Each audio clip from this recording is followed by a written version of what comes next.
Mas Dadang merasa sangat senang sekali hari itu. Impiannya bisa bekerja tetap dan memiliki gaji bulanan pun akhirnya tercapai. Setelah menjalani serangkaian proses perekrutan karyawan, Mas Dadang pun diterima di sebuah yayasan yang menyediakan ambulans dan juga peti mati serta jasa mengurus jenazah lainnya. Mas Dadang tidak pernah memikirkan hal-hal negatif ataupun merasa takut tentang pekerjaan yang akan dijalaninya itu. Hingga akhirnya Mas Dadang mulai mendapatkan kejadian-kejadian aneh yang membuatnya tidak nyaman bekerja di tempat itu. Mas Dadang bersama Pak Munir yang sudah bekerja selama 5 tahun di yayasan tersebut menjadi 2 orang ujung tombak yang bertugas mengambil dan mengantarkan jenazah. Pak Munir pun awalnya tidak pernah menceritakan kejadian-kejadian janggal yang telah dialaminya selama 5 tahun bekerja mengantarkan jenazah dengan mobil ambulan yang menjadi pegangannya itu. Pak Munir hanya memberitahu Mas Dadang tentang tata cara dan hal-hal yang harus dilakukannya sebelum dan sesudah mengantarkan jenazah. Pak Munir hanya mengatakan jika mendapati jenazah korban kecelakaan, maka darah yang ada di bagian dalam mobil harus segera dibersihkan. Selain demi menjaga kebersihan dan kesehatan, hal itu harus dilakukan untuk menghindari hal-hal yang tidak diinginkan. Di yayasan tersebut juga ada beberapa orang pekerja yang mengurusi berbagai macam keperluan lainnya. Di sana juga disediakan mes bagi para karyawan yang tinggal jauh dari yayasan tersebut. Pada hari pertamanya bekerja, Mas Dadang langsung mendapatkan tugas mengambil jenazah di sebuah rumah sakit dan akan dibawa ke yayasan tersebut untuk dimandikan dan juga didandani, lalu dipulangkan ke rumah duka dengan sebuah peti yang telah dipesan sebelumnya. Setelah 1 bulan bekerja, Mas Dadang pun mulai mengalami gangguan-gangguan yang berkaitan dengan pekerjaannya itu. Kejadian aneh pertama yang dialami Mas Dadang di yayasan tersebut adalah munculnya salah seorang teman Mas Dadang yang bernama Karso di 2 tempat secara bersamaan. Mas Dadang yang waktu itu melihat Karso sedang duduk di dalam kantor, sedang melihat televisi. Tiba-tiba saja dikejutkan oleh Karso yang lainnya yang sudah berada di seberang kantor bersama Pak Munir dan juga Wanda. Padahal jelas-jelas Mas Dadang melihat Karso sedang duduk dengan santai di seberang kantor bersama teman-temannya yang lain. Padahal hanya ada 1 jalan untuk menuju ke seberang kantor yang bersebelahan dengan tempat parkir ambulan itu. Lah, yang di kantor nonton TV siapa itu Pak Munir? Tanya Mas Dadang yang merasa heran.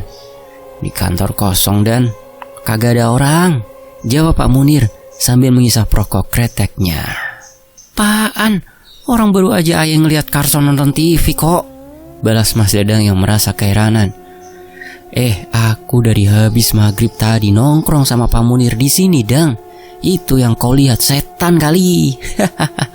Sahut Karso yang masih dengan buku TTS-nya. Nah kan, akhirnya dia ngerasain juga, Sok. Ucap Pak Munir sambil tertawa. Rasain apa sih, Pak? Wah, gak beres ini, seru Mas Dadang yang merasa kebingungan dengan pernyataan Pak Munir tersebut. Kita ini ngurusin orang mati, Dang, bukan orang yang mau pergi haji. Jadi hal-hal kayak gitu udah wajar di sini, sahut Karso sambil tersenyum. Lu kalau mau tidur jangan di mes ujung, Dang. Itu tempat ngumpulnya jin-jin asli sini. Makanya kamar itu kosong. Mendingan lu tidur sama Karso aja, biar kata sempit tapi aman, ujar Pak Munir menasehati. Pantesan itu tempat dingin banget, Pak. Saya udah 2 kali tidur di sana, balas Mas Dadang yang merasa heran. Hati-hati, Dang. Di sana itu tempatnya jin, setan, demit yang biasa gangguin kita di sini, jawab Pak Munir. Sejak saat itulah Mas Dadang mulai mengalami kejadian-kejadian aneh dan janggal yang berhubungan dengan sosok makhluk gaib yang ada di yayasan itu. Penangkapan sekelebat bayang atau sosok-sosok yang menyerupai orang-orang yang bekerja di sana pun sudah biasa ditemuinya. Hingga Mas Dadang pun mengalami satu kejadian menyeramkan. Tapi setelahnya membuat Mas Dadang dan teman-temannya bekerja di yayasan rumah duka tersebut tertawa. Malam itu, setelah selesai dengan tugasnya mengambil jenazah dari sebuah rumah sakit di Tangerang, Mas Dadang pun duduk sendiri di tempat biasa para karyawan berkumpul setiap harinya.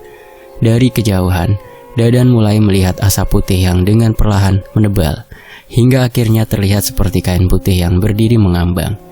Jarak antara Mas Dadang dengan kain putih yang dilihatnya itu masih sekitar 10 meteran, dan saat itu Mas Dadang belum merasa curiga dengan apa yang dilihatnya itu. Perlahan-lahan, kain yang dilihatnya itu menghilang, dan dengan waktu yang sangat cepat, mulai terlihat lagi. Kejadian itu berulang hingga akhirnya jarak Mas Dadang dengan kain putih yang dilihatnya itu pun semakin mendekat. Ketika berada di jarak 7 meteran, kain putih yang dilihat Mas Dadang pun mulai berbentuk orang yang terbungkus kain. Dan sesuatu yang dilihatnya itu melompat, lalu menghilang, dan tiba-tiba muncul lagi, lalu melompat lagi hingga beberapa kali dan membuat jarak Mas Dadang dengan makhluk tersebut semakin dekat. Ketika Mas Dadang melihat sesuatu yang melompat tadi mendekat, berulang Mas Dadang menyadari jika sosok tersebut adalah sosok pocong berwajah hitam, dipenuhi belatung dan berbau sangat busuk. Mas Dadang yang sedikit terlambat menyadari jika yang dilihatnya itu adalah pocong pun tiba-tiba tidak dapat menggerakkan tubuhnya hingga jarak pocong yang sangat menyeramkan itu semakin dekat. Ketika jarak Mas Dadang dengan sosok pocong itu tinggal 2 meter lagi, tiba-tiba saja Karso memanggilnya, dan saat itulah Mas Dadang bisa menggerakkan tubuhnya, lalu berlari ke arah Karso yang berada di ruang tempat penyimpanan peti jenazah. "Habis ngapain, Dang? Kok muka lu pucat begitu?" tanya Karso yang merasa heran dengan temannya itu. Pocong, Sok. Ada pocong," balas Mas Dadang dengan terbata-bata dan dengan nafas tersengal-sengal. "Mana ada pocong di sini, Dang? Kan kamu tahu mayat-mayat di sini tidak ada yang dipocongin. Tuh lihat, mereka semua rapi dengan menggunakan jas," ujar Karso yang merasa senang melihat Mas Dadang ketakutan. "Kamu kali yang bawa pocong itu dari daerah luar sana. Di sini mah bukan tempatnya pocong, Dang." Embuh Karso yang meminta Mas Dadang untuk membantunya memindahkan peti jenazah ke ruangan yang sudah dipesan oleh keluarga orang yang meninggal tadi sore. "Emang beneran, Sok? Lu belum pernah ngeliat pocong di sini?" tanya Mas Dadang penasaran sambil membantu Karso memindahkan peti jenazah. "Kalau pocong, aku sih belum pernah bertemu, Dang. Tapi kalau mayat yang tiba-tiba bangun dan keluar dari dalam ruangan ini, pernah," balas Karso yang sepertinya sudah tidak memiliki rasa takut di tempat itu. "Gila lu, Sok, beneran lu ngeliat mayat bangun?" tanya Mas Dadang yang malah semakin penasaran. "Kamu yang gila, masa ngeliat pocong? Apa pocong itu yang gila ya? Hah? Kan di sini bukan kelompok mereka sih." Jawab Karso sambil tertawa lagi. Apa yang malam itu ditemui Mas Dadang sepertinya sudah hal biasa di tempat itu.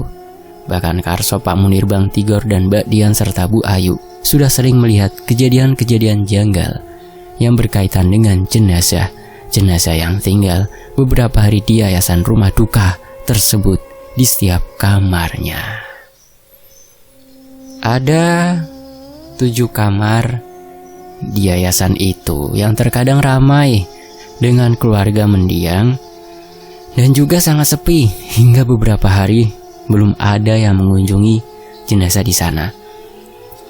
Karso yang pernah melihat sosok jenazah bangun dan menunggu keluarganya di kursi tunggu yang ada di depan kamar pun awalnya mengira sosok yang ditemuinya adalah salah satu dari keluarga mendiang orang yang sudah diurus sedemikian rupa dan dibaringkan di dalam peti yang ditaruh di ruangan yang telah disediakan. Malam itu, Karso yang baru bangun dari tidurnya pun keluar kamar dan hendak pergi ke warung yang berada di seberang jalan untuk membeli obat nyamuk. Di depan kamar persemayaman nomor 3 yang berada di barisan tengah, dari semua kamar yang ada di sana, Karso pun melihat lelaki bertubuh gempal yang mengenakan jas hitam sedang duduk sendirian di kursi tamu yang ada tepat di depan kamar tempat meletakkan jenazah yang sudah didandani. Ketika Karso kembali dari warung, Karso yang sudah tidak lagi merasa kantuk pun akhirnya memilih menghampiri orang yang dilihatnya duduk termenung di depan kamar tempat jenazah itu. Ketika Karso sudah mendekati orang yang dilihatnya berwajah pucat tersebut, Karso pun mulai menegur orang yang tatapannya lurus ke depan tapi terlihat kosong itu. "Sedang menunggu siapa, Pak?" tanya Karso kepada sosok lelaki yang terlihat tidak berkedip itu. "Keluarga, Mas. Mereka belum datang juga. Padahal saya sudah menunggu di sini selama 3 hari," jawab lelaki bertubuh gemuk yang mengenakan jas hitam itu. "Di sini sepi, Pak. Mending ke kamar belakang itu. Di sana saya dan beberapa teman sedang istirahat sambil melihat TV," ujar Karso sambil menunjuk tempat yang dimaksudnya. "Iya, Mas. Nanti saya ke sana," jawab lelaki yang pandangannya masih ke arah depan itu. "Ya sudah, saya tinggal ya, Pak. Saya ke belakang dulu," balas Karso sambil berlalu pergi dari depan kamar persemayaman itu. Tidak lama, Karso sampai di kamar tempatnya beristirahat.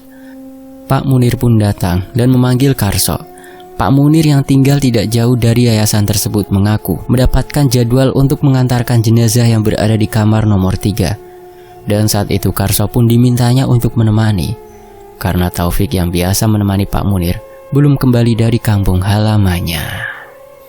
"Bukannya ada salah satu keluarga dari jenazah kamar nomor 3 yang menunggunya, Pak?" tanya Karso sambil memakai lotion anti nyamuk yang baru saja dibelinya. "Ngawur kamu, Sok.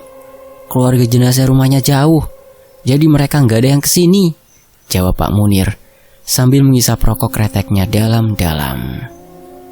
"Orang saya baru saja ngobrol sama keluarga yang nunggu kok. Orangnya gemuk, pakai jasi." Belum sempat Karso melanjutkan kalimatnya, tiba-tiba saja orang yang dimaksud oleh Karso pun muncul di belakang Pak Munir. "Yang pakai jas hitam dasi kupu-kupu mah jenazahnya, Sok."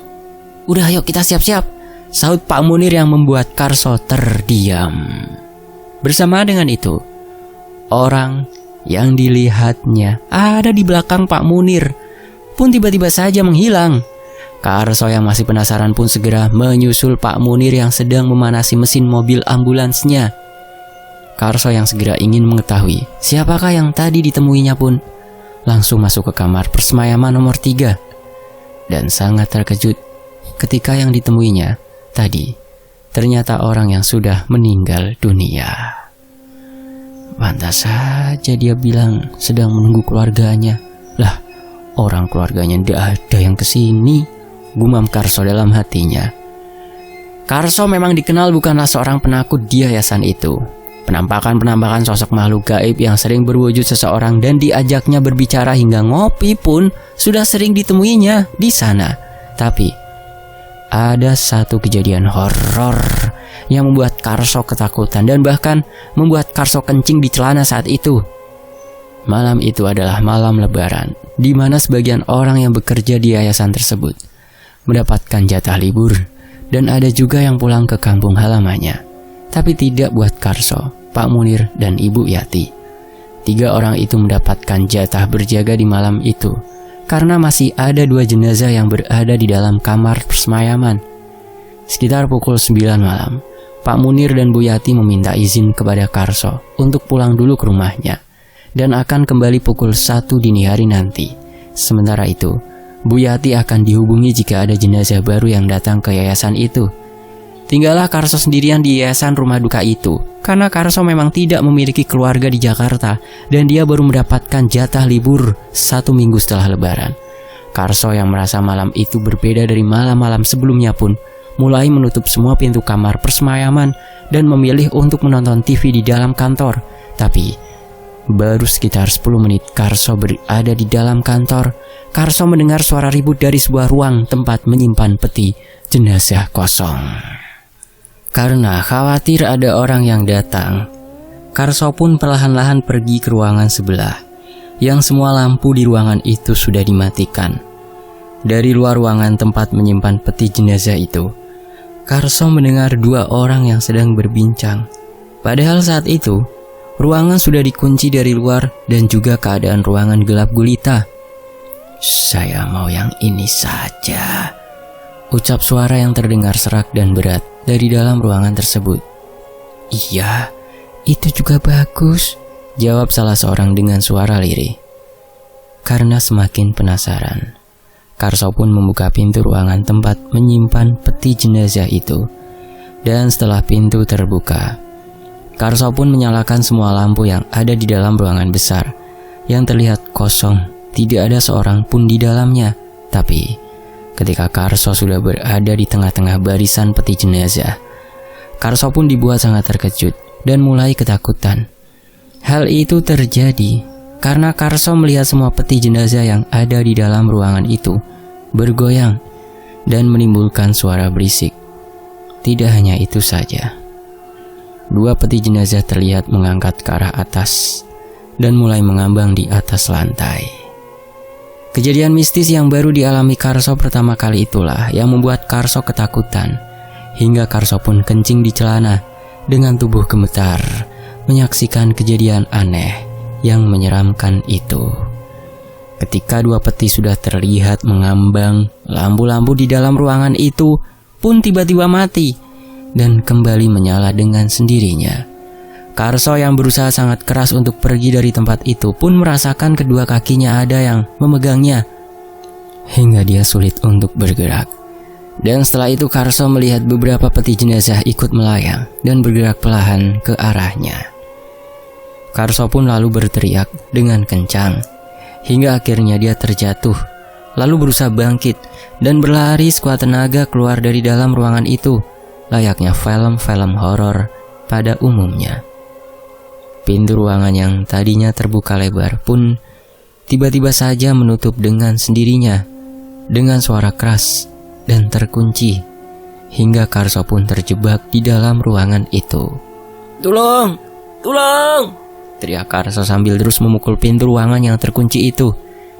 Ketika Karso berteriak itulah semua lampu yang ada di ruangan itu mati, hingga keadaan menjadi gelap. Dan bersama dengan itu, Karso pun mendengar suara tawa yang menggelegar, yang seolah memenuhi ruangan besar tersebut. Di tengah kepanikannya itu, Karso yang sudah tidak tahu harus berbuat apa-apa itu, berkata dengan lantang, seolah menantang sosok hantu yang sedang menerornya malam itu. "Woi, kalau berani tunjukkan diri. Jangan hanya menakuti dengan cara begini," seru Karso sambil terus mengedarkan pandangannya ke sekitar.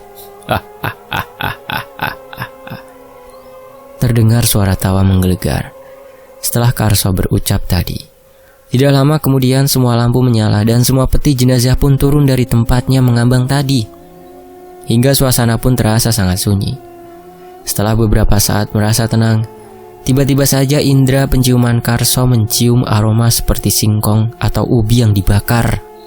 Bau yang dicium Karso pun sontak membuat bulu kuduknya kembali meremang, hingga akhirnya Karso melihat di sudut ruangan itu gumpalan asap hitam yang perlahan menebal dan menjadi sosok yang sangat menyeramkan.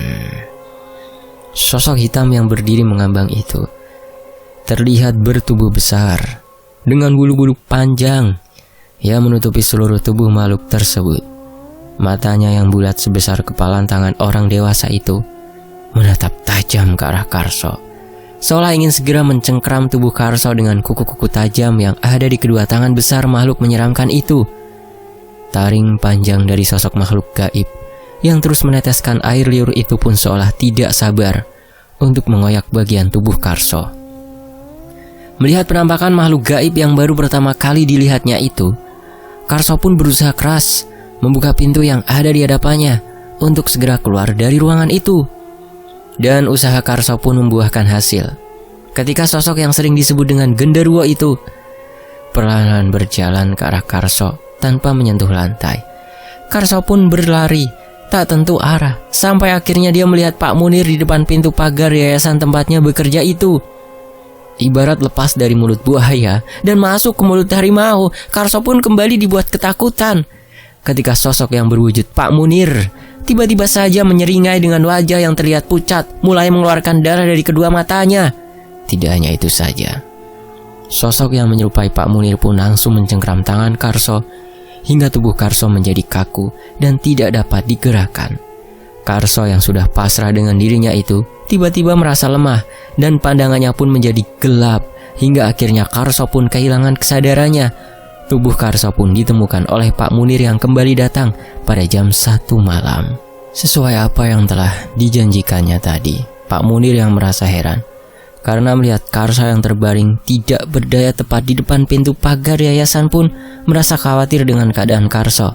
Setelah Pak Munir masuk, Pak Munir pun lalu membangunkan Karso dengan perlahan hingga akhirnya Karso terbangun dan terlihat sangat ketakutan. Setan! Ujar Karso yang seketika itu menjauh dari Pak Munir yang telah membangunkannya itu. Lu setannya sok, ngapain lu tidur di mari? Kurang kerjaan aja lu. Balas Pak Munir yang merasa sedikit kesal dengan perkataan Karso tadi. Saya dikeroyok setan yang ada di tempat ini, Pak, ujar Karso lagi sambil menghela nafas panjangnya. Kan emang begitu, Sok. Lagian, lu kan udah sering diisengin di sini, balas Pak Munir sambil memberi Karso sebotol air mineral yang dibawanya. Tapi kali ini beda, Pak. Serem banget, sumpah, seru Karso yang langsung menenggak air mineral pemberian Pak Munir itu. Ya udah, ayo kita ke kantor. Lu ceritain dah di kantor sambil ngopi, ajak Pak Munir yang berjalan meninggalkan Karso di tempatnya terduduk. Beberapa bulan kemudian berganti Bang Tigor yang mengalami kejadian unik tapi terasa sangat menakutkan. Malam itu Bang Tigor yang ditugaskan mengantar jenazah ke daerah Cikampek pun mengalami kejadian janggal yang membuatnya kebingungan. Bang Tigor yang dibantu Karso, Pak Munir dan Jaya menaikkan jenazah seorang wanita ke dalam ambulan yang menjadi pegangannya itu mulai berangkat dari yayasan tempatnya bekerja menuju Cikampek sekitar pukul 7 malam seorang diri. Tapi baru saja Bang Tigor keluar dari pintu pagar yayasan, ambulan yang dikendarainya diberhentikan perempuan muda yang mengaku salah seorang keluarga dari jenazah yang dibawanya itu. Setelah berbincang singkat, Bang Tigor pun mempersilahkan perempuan itu untuk naik ke dalam mobil ambulansnya dan duduk di sampingnya. Wah, malam ini saya nggak perlu mencari-cari alamat keluarga jenazah ini. Banyak tahu kan rumah beliau ini, ujar Bang Tigor sambil sesekali menengok ke arah perempuan muda yang terlihat diam dan wajahnya mulai agak sedikit berbeda itu. Perempuan yang duduk di samping Bang Tigor pun hanya menganggukkan kepalanya tanpa sedikit pun berbicara. Singkat cerita, sampailah Bang Tigor di rumah keluarga jenazah. Perempuan yang ikut bersemayam itu pun keluar dari dalam kabin mobil dengan membuka pintu di sebelahnya dengan cara normal. Tapi ketika Bang Tigor turun dari kendaraannya dan berjalan ke arah belakang pintu ambulan, Bang Tigor pun tidak lagi menemukan perempuan yang sudah bersamanya dari Jakarta tadi. 3 orang lelaki pihak keluarga pun datang dan membantu Bang Tigor untuk menurunkan jenazah yang dibawanya itu. Bang Tigor bersama 3 keluarga itu pun membawa peti jenazah ke ruangan yang telah disiapkan oleh keluarga sebelumnya. Dan ketika keluarga itu membuka penutup peti jenazah yang dibawa oleh Bang Tigor tadi, Bang Tigor pun sontak merasa terkejut karena jenazah yang dilihatnya adalah perempuan yang ikut dan duduk di sampingnya sedari mereka berangkat dari yayasan tempat jenazah itu dibawa. Bang Tigor terlihat beberapa kali mengusap kedua matanya untuk memastikan bahwa yang dilihatnya adalah orang yang sama dengan orang yang ada bersamanya tadi. Kenapa, Pak?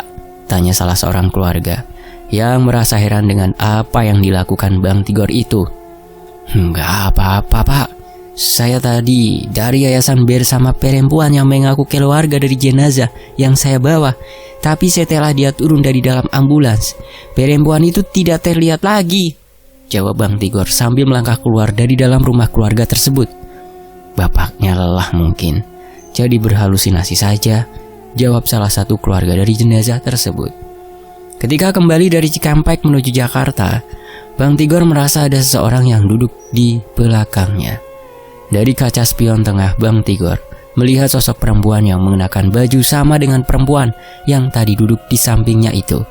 Sosok perempuan itu hanya menundukkan wajahnya, dan hal itu membuat Bang Tigor pun mulai merasa merinding saat itu. Karena sudah mulai merasa takut, Bang Tigor pun menghentikan ambulan yang dikendarainya di tempat yang aman di jalan tol Cikampek yang dilaluinya itu. Setelah mobil terhenti, Bang Tigor pun turun dari mobil ambulan tersebut dan langsung berjalan ke arah belakang lalu membuka pintu belakang ambulannya. "Turunlah, jangan ganggu aku. Aku ini sedang bekerja," ujar Bang Tigor yang tidak mendapati seorang pun di dalam ambulansnya. Tapi tiba-tiba saja bulu kuduk Bang Tigor meremang ketika ada suara yang terdengar dari arah belakangnya.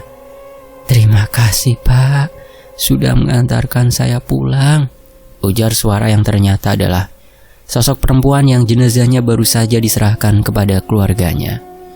Bang Tigor yang sempat terkejut pun menyaksikan dengan perlahan sosok perempuan yang sudah meninggal itu menghilang dari pandangannya.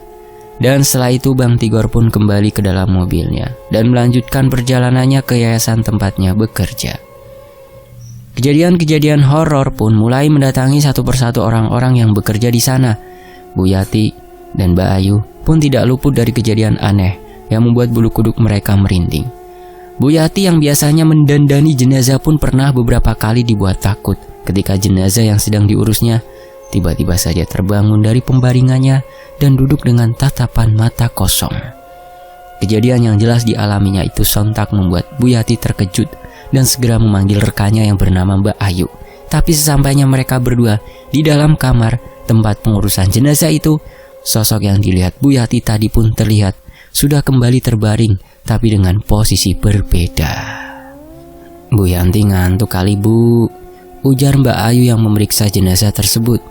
"Beneran Yuk, tadi dia bangun terus duduk. Saya kaget, buru-buru dah saya lari karena saya takut dia jadi vampir kayak di film-film," serunya yang membuat Mbak Ayu tertawa geli. "Besok-besok jangan nonton film-film begituan Bu. Ingat kerjaan kita itu ngurusin orang yang mati dengan berbagai cara," balas Mbak Ayu yang segera berpamitan pergi dari ruang tempat Bu Yati bekerja.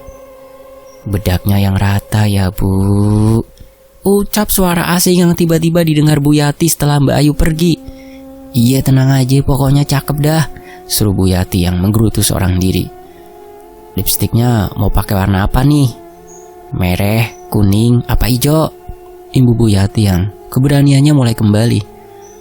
"Udah mati pakai bangun lagi lu, bikin kaget orang aja," seru Bu Yati sambil terus bekerja.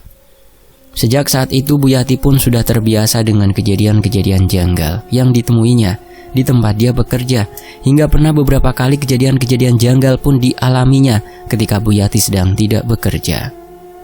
Kejadian tidak kalah membingungkan pun pernah dialami Mbak Ayu yang saat itu sedang berada di kantor dan sedang mengurus beberapa pembayaran yang belum sempat dibukukan oleh Bu Nana yang memang hanya bertugas di kantor saja.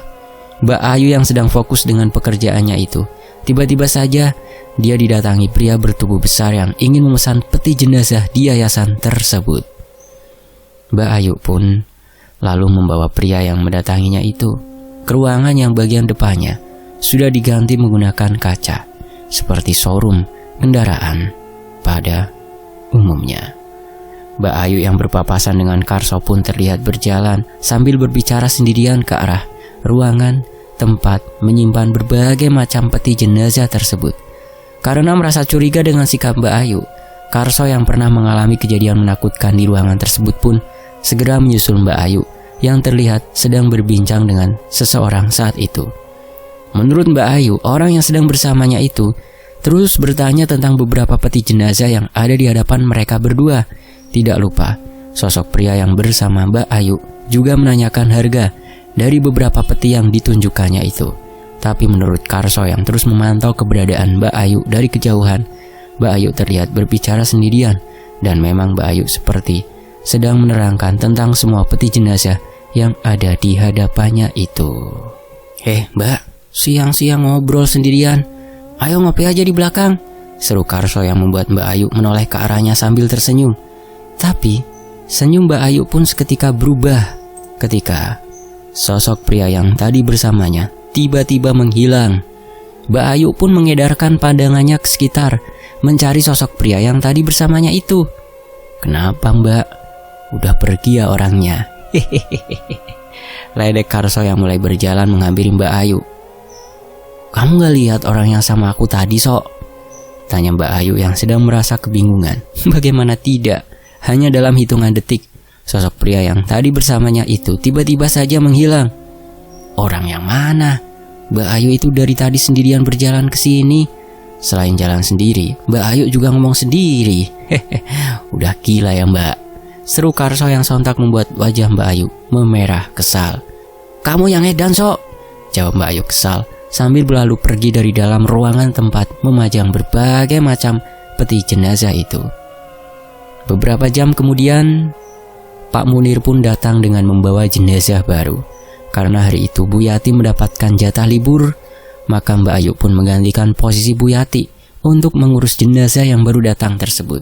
Tapi, betapa terkejutnya Mbak Ayu yang saat itu dibantu Karso mengurus jenazah pria bertubuh besar yang baru saja dimandikan oleh Karso dan juga Bang Mas Taufik. Wajah Mbak Ayu tiba-tiba menjadi pucat sambil terus memandang wajah jenazah yang terbaring di dalam kamar nomor 2 itu. Mbak Ayu tidak menyangka jika orang yang menemuinya tadi dan menanyakan beberapa peti jenazah adalah sosok jenazah yang kini ada di hadapannya. Kenapa Mbak? Naksir sama orang ini? Canda Karso sambil tertawa. Enak aja, balas Mbak Ayu dengan wajah yang terlihat kesal. Terus kenapa Mbak Ayu terpukau dengan jenazah ini? Apa Mbak Ayu mengenalnya? Tanya Karso penasaran.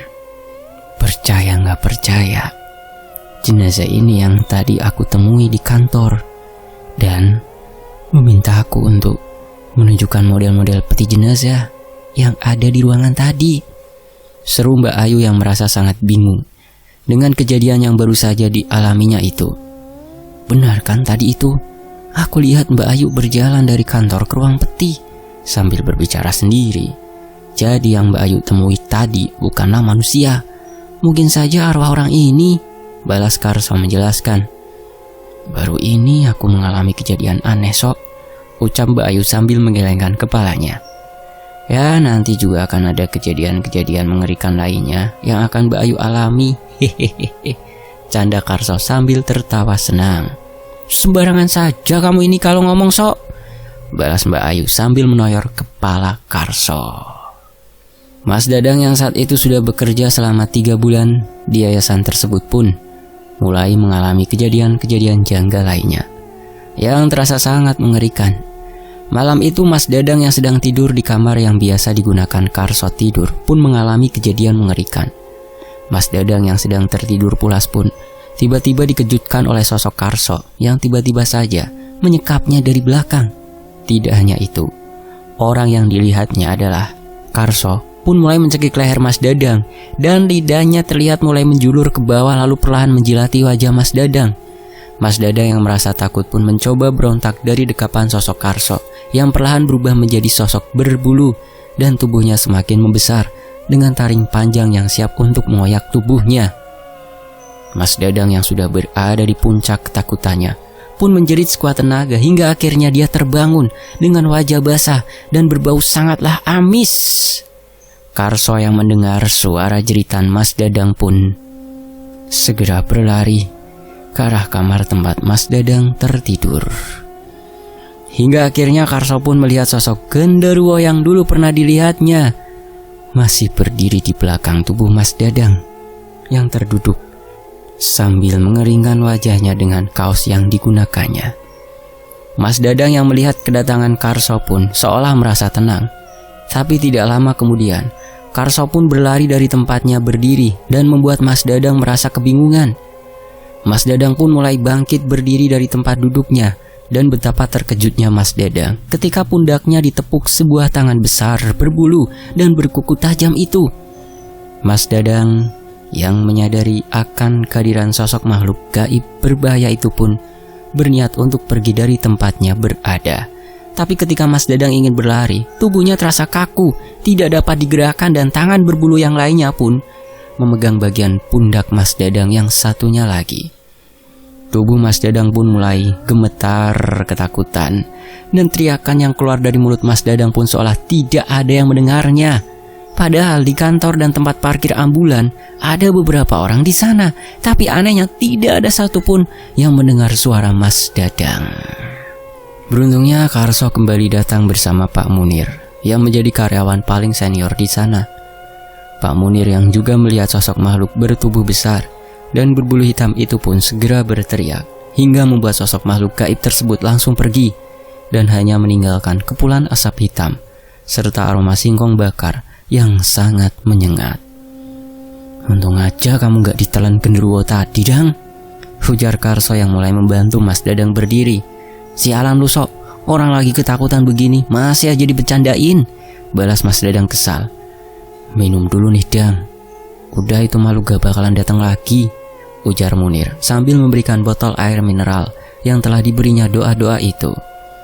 Apa yang dialami Mas Dadang hampir sama dengan apa yang dialami Karso, tapi sepertinya Mas Dadang lebih merasakan ketakutan yang hebat karena sempat dicekek oleh sosok genderuwo yang ternyata memang menghuni sebuah pohon asem besar yang ada di belakang yayasan tersebut. Karena tidak mau ada yang mengalami kejadian seperti Mas Dadang dan juga Karso, akhirnya Pak Munir meminta kepada pemilik yayasan untuk menebang saja pohon asem yang berada di tempat pembakaran sampah di bagian belakang gedung. Dan setelah melakukan serangkaian proses, akhirnya pohon asem tempat sosok genderuwo itu berada dapat dirubuhkan dengan aman. Walau sudah tidak ada lagi kejadian horor seperti yang dialami Mas Dadang dan Karso, tapi kejadian-kejadian mistis lainnya masih sering dialami orang-orang yang bekerja di yayasan tersebut. Setelah 2 tahun bekerja di yayasan itu, Mas Dadang pun memilih resign setelah mendapatkan pekerjaan baru sebagai driver pribadi di daerah Jakarta Timur. Kepindahan Mas Dadang ke rumah besar yang dihuni oleh 1 keluarga dan 4 asisten rumah tangga itu juga menyimpan kisah mistis serta teror dari makhluk gaib yang tidak kalah menyeramkan dengan kisah yang dialami Mas Dadang sewaktu dia bekerja di yayasan rumah duka tersebut. Di lain kesempatan, Mas Dadang akan mengisahkan rumah besar yang berada di daerah Jakarta Timur yang banyak dihuni oleh sosok-sosok makhluk gaib yang sangat menyeramkan serta teror-teror yang ditemuinya sewaktu bekerja di rumah besar tersebut. Demikianlah sebuah kisah dari Mas Dadang yang diceritakan kepada penulis, yaitu Bang Untung Prastio. Saya pamit, wassalamualaikum warahmatullahi wabarakatuh. Sampai jumpa di kisah lainnya. Tetap di Fakta Sejarah. Alhamdulillahirabbil alamin.